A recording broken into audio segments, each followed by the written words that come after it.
Live from Pawtucket. It's a mad show. Welcome to the program, ladies and gentlemen. I'm your host, Stephen Buckner, joined tonight by my lovely co-host, PJ Pat Tierney. And we're here tonight to talk about movies.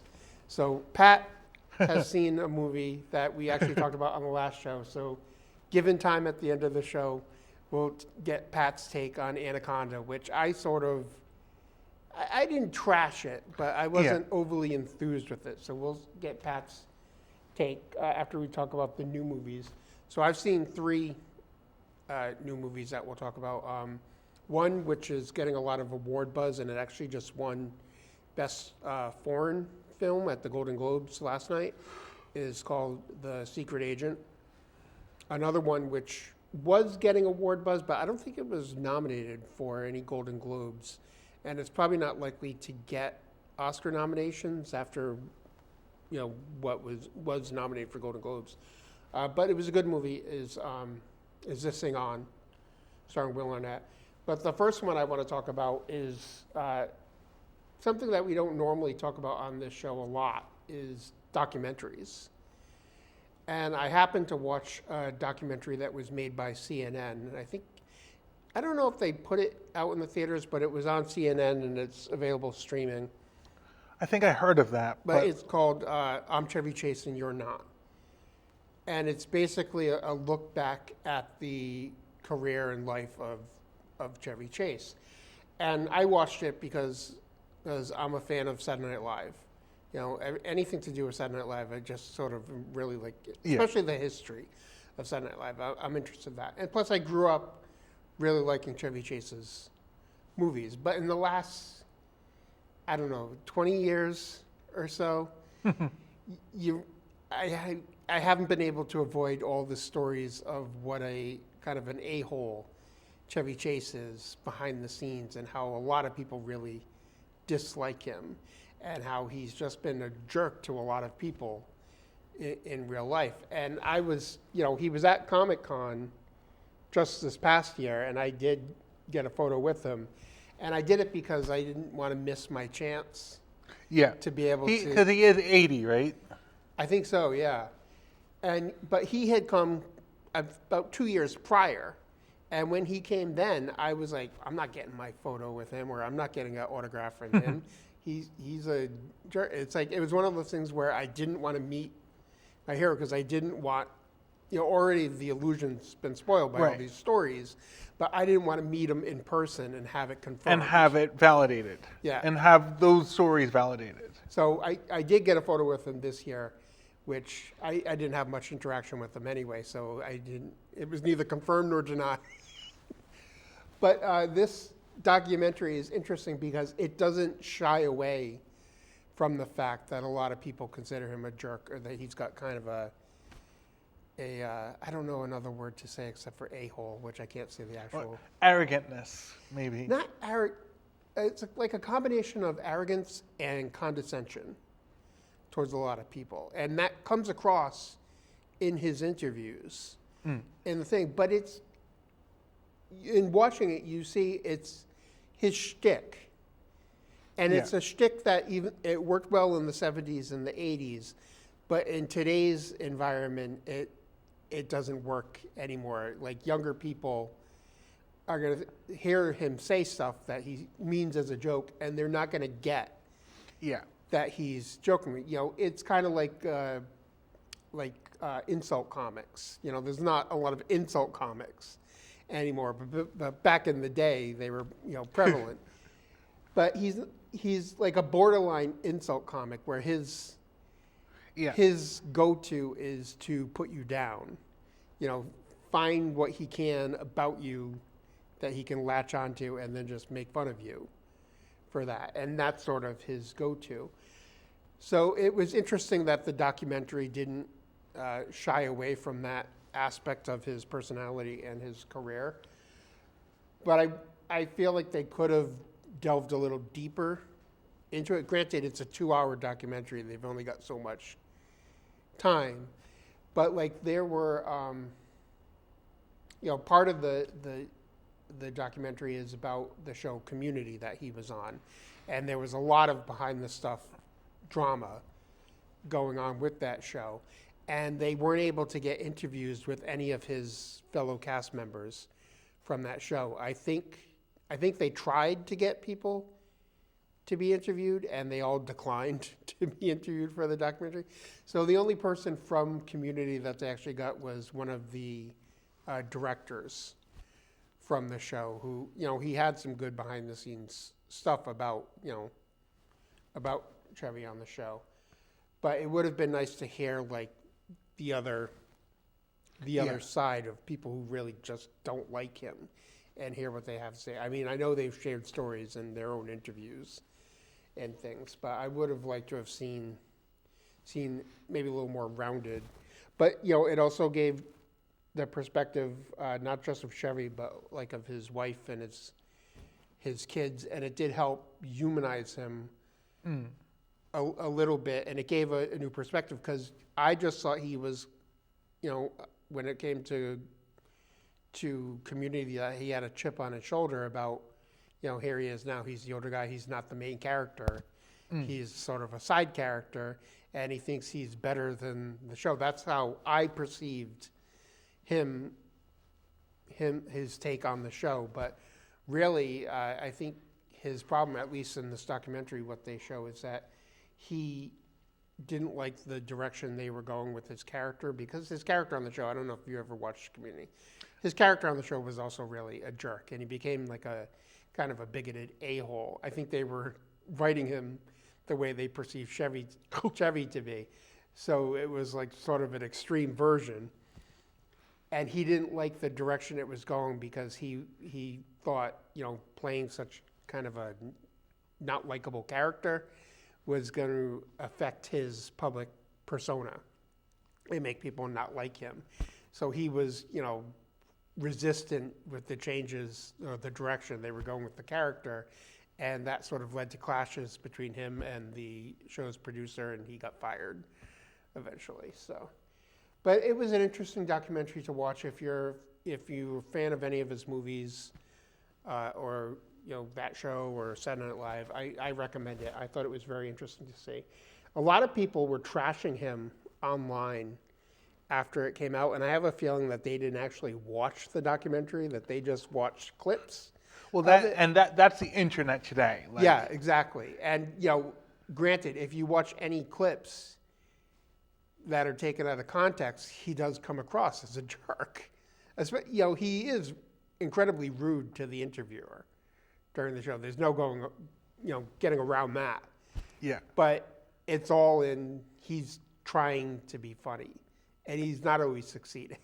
No, like I went to the panel with that, and like he was trying to be funny. He was pretending like he, was just pretending to like shave on the set, and it didn't strike me as funny. Like, yeah. And he's been funny in a lot of different things. I mean, especially the National Lampoon Vacation movies.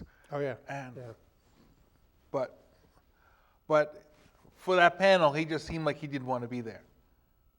Well, that's how I kind of thought.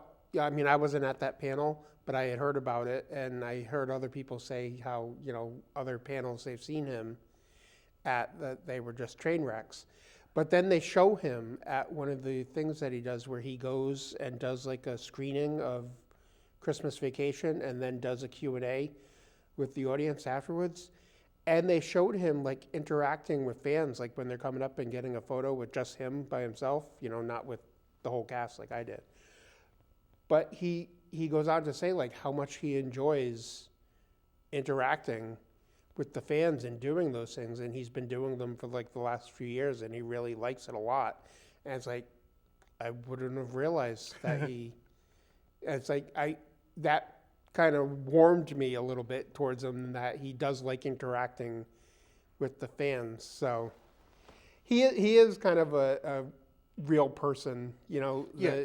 The thing does humanize him in a way.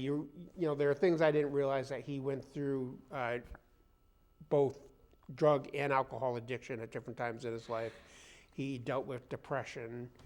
He was married 3 times. His current wife, he's been married to for like 40-something years, but he had like 2 rather quick marriages in the 70s.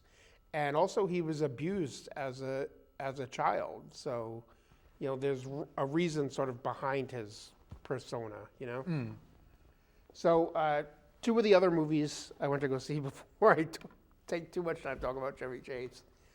I could probably waste the whole show talking about Saturday Night Live and all the different people from it. Man of the House. But like I said, one movie that I saw that is sort of like getting a lot of Oscar buzz is a movie called The Secret Agent, which is sort of a misleading title, honestly. But it is a good movie. It is really good, and it is probably most definitely a shoo-in to win the Best Foreign Language Oscar when the Oscars do roll around. But it's a foreign film, like I said. It's Brazilian, so it's in Portuguese with subtitles. But the story, I don't even know if I can concisely describe the story without giving away some of the things revealed midway through the movie. But the main character, I think his name was Marcelo. I could be wrong. But he is traveling to this town in Brazil. And you sort of get the idea that he's there. Because I was laboring under the idea that he was going to be a spy because of the title, I thought he was there for some covert thing. But really what it is he's sort of a refugee. He's sort of escaping from persecution that I won't go into too much because it's sort of a reveal midway through the movie about why he's there.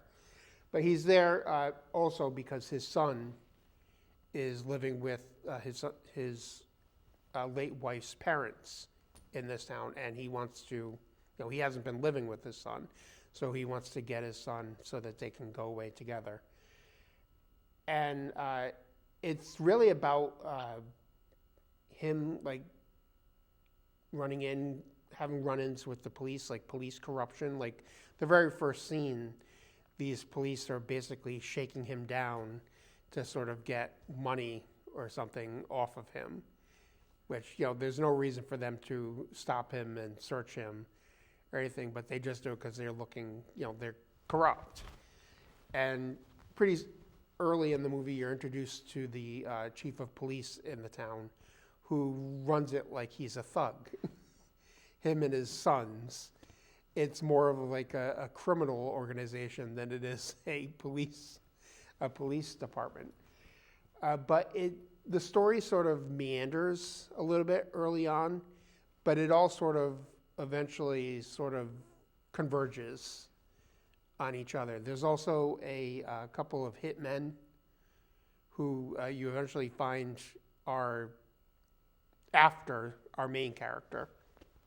So it's a slow start to the film, and if you don't like movies that are in a different language or movies that sort of jump around in time and have sort of disparate storylines happening, you might be put off a little bit at first, but it is worth watching because it all does sort of gel together. And it does have some pretty tense scenes later in the movie, and there are some funny scenes. There's one scene in particular that later in the film that you're like, what is happening in this scene? This is it's completely out of character for the movie. Of course, it explains itself at the end of the scene. But it's an interesting movie. It's a well-made movie. The actor that plays the main character, I think he's probably a lock for a nomination for Best Actor. And he possibly could win because he gives a really good performance in this movie. So I know I didn't really give a glowing review of it, but it is a pretty good movie. And I would highly recommend it. I know it's a stumbling block for some people for a movie that's in a foreign language, but you get past that. Yeah. really quickly. Well, like when you watch anime, like everyone knows that Yeah. you want to watch anime subbed, not dubbed. You want to Right. watch it in the original Japanese language with subtitles because the dubbed Dubbing is performances annoying are for any usually movie. I hate that. I can't watch any movie or TV show that's been dubbed. That's like a pet peeve. It's just way too annoying. So the Secret Agent, that's one that's definitely worth checking out. I don't know if it's still playing around here. It was playing at the Avon, but I think if the Oscar nominations are going to be in like a couple weeks, so when that gets nominated, I have no doubt that more theaters are probably going to pick it up. So the other movie I went to go see, which just came out this week, is called Is This Thing On? It stars Will Arnett and Laura Dern. It's directed by Bradley Cooper, who also has a supporting role in the movie. The premise of this movie is that at the start, Laura Dern and Will Arnett's characters have decided they're going to get divorced, so they separate. And by accident, he kind of discovers stand-up comedy. He wanders into a bar, doesn't want to pay the cover fee, so he signs up for the open mic night so he can get in without paying the cover. And he just, of course, ends up on stage and just starts talking about his life. And, he's, I guess, sort of naturally a funny guy, and him telling stories about his life works as a stand-up routine. So the stand-up comedy sort of becomes his therapy. It helps him to deal with the end of his marriage. And at the same time, his wife, you eventually find that she had been an Olympian when she was younger, and then sort of retired to become a wife and a mother. And now she's looking to get back into not so much being an Olympian herself, but coaching in the sport that she had been in. And so they are sort of finding avenues to make themselves happy in order to deal with their divorce. And it goes some places which you would not expect from this type of movie, which is good. I liked it. Bradley Cooper, like I said, he plays a minor character, but he's almost like a character from a completely different movie, because he's like like a goofball of a stoner type wannabe actor character who, he's pretty funny, but like it's a movie that, even though it's funny with the stand-up stuff, I wouldn't call it a comedy. It's more of a drama, but it's a comedic drama. But he just seems like he's from a different movie, which is a little bit odd. But I enjoyed it. And one thing I found out after I watched it, I looked this up. At the end of the movie, it says inspired by a true story, which a lot of movies say that. And I'm like, oh, what comedian is this based on? And then I found out that it's based on John Bishop. And I don't know if you recognize the name John Bishop. He's a British comedian. But what you might know him from is he played one of the companions for the 13th Doctor. Oh, the bald guy. Who. No, not the bald guy. He was the guy that replaced the bald guy. Remember the first season for the 13th Doctor, she had 3 companions. Yeah. And then after her second season and the third season, 2 of them left. And it was just the Pakistani woman and then a guy from Liverpool. Oh, I'm still thinking the 12th Doctor. Oh, no, not the 12th Doctor, the 13th. No, not the...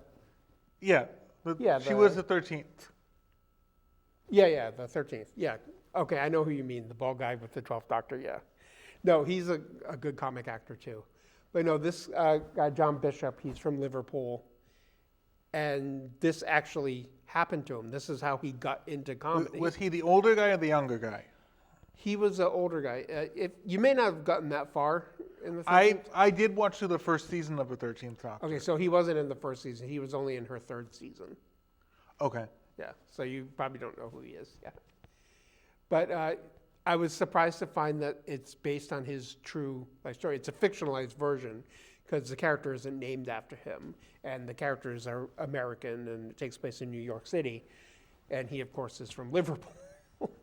But it was interesting to me, being a Doctor Who fan, when I saw his name as being the inspiration. It's like, oh, that's cool. So I enjoyed that movie, too. It sort of seemed like it was Oscar bait type of movie coming out. You know, it had a smaller release in December. Now it just had its wide release this past weekend. And Bradley Cooper, his last two movies, were definitely Oscar bait movies, A Star is Born and The Maestro. So this one seems like it would be that, but as good as it is, and it is a good movie, I enjoyed it. I don't know that it's going to get, maybe it'll get some nominations, especially maybe for Laura Dern and Will Arnett, who both are really fantastic in it. But I don't know that it's going to win anything. Its own reward just might be a nomination if it gets one.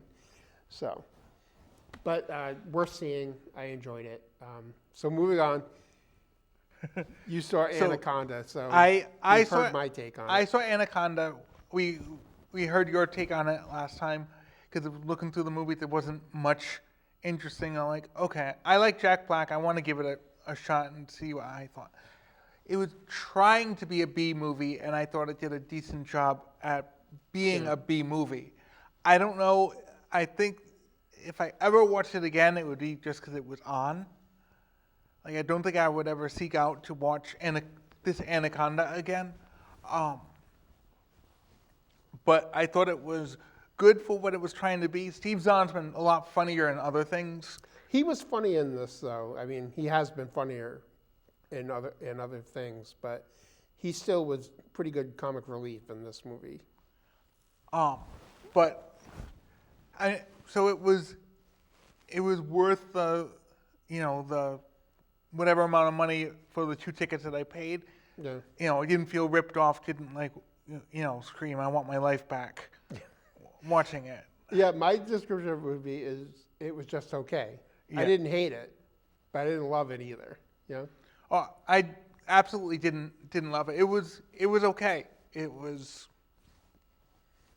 fine. It was my criticism of it is that with two comedy people like Paul Rudd and Jack Black, I had hoped for more from it.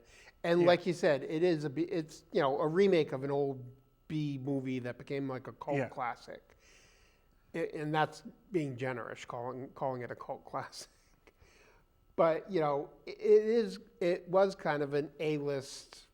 This one, an A-list movie, because this was like a big Christmas release. Right. It's not like it's a small film. That's the oddest thing is that it came out on Christmas. Like Lord of the Rings came out right before Christmas. Like, this is not a Lord of the Rings type movie. I think a lot of studios were afraid to compete with I was going to call it The Last Airbender. What is the name of that movie that I won't go see? Avatar. Avatar, thank you. I don't know why. I don't know anyone who really loves Avatar, but like it's not. I mean, for B movies, it's not on the level of Brendan Fraser, The Mummy, the first one. Yeah, that was a really good movie. That elevated a B movie. You know, it is probably maybe tied for me with Jungle Cruise, which I have not watched again since that came out. Yeah, you're right. It is kind of that level. Didn't hate Jungle Cruise, but it wasn't exceptional. But it wasn't great. Yeah, it took like A-list talent and just stuck them in a. And because Jungle Cruise was also trying to be a B movie, because some B movies elevate it. The first Pirates took a B movie genre and elevated it. The first one. The first one. Not the second, third, fourth, fifth, there was a steep decline. And they've got like one or two more of those that they want to make, although they've been talking about that for years. So we've just got a couple minutes left in the show. So coming out this month, there are a couple movies that I actually am looking forward to seeing. The first of them is a horror movie, another sequel to 28 Days Later. Yeah. 28 years later, The Bone Temple. So if you saw 28 Years Later last year, this is a sort of a direct sequel to that. So Rafe Fiennes is back in it. So it looks pretty good. I want to see that. And the other one is a new movie from Sam Raimi, who, of course, Sam Raimi is known for his horror movies, Evil Dead, but he also made the Spider-Man movies, the original ones with Tobey Maguire. And Hercules: The Original Journeys. Oh, yeah, he was a producer on that. That's true. So, yeah, he's got that sort of cult thing going on with that. So, but this is a movie about people stranded on an island, and it looks like it could sort of veer into the horror direction. So I'm looking forward to both of those. There's maybe some other things coming out this month, but those are the two I'm looking forward to. So thank you to everyone for watching. We'll be back in 2 weeks, and thanks again. Have a good night. I think we may be ending.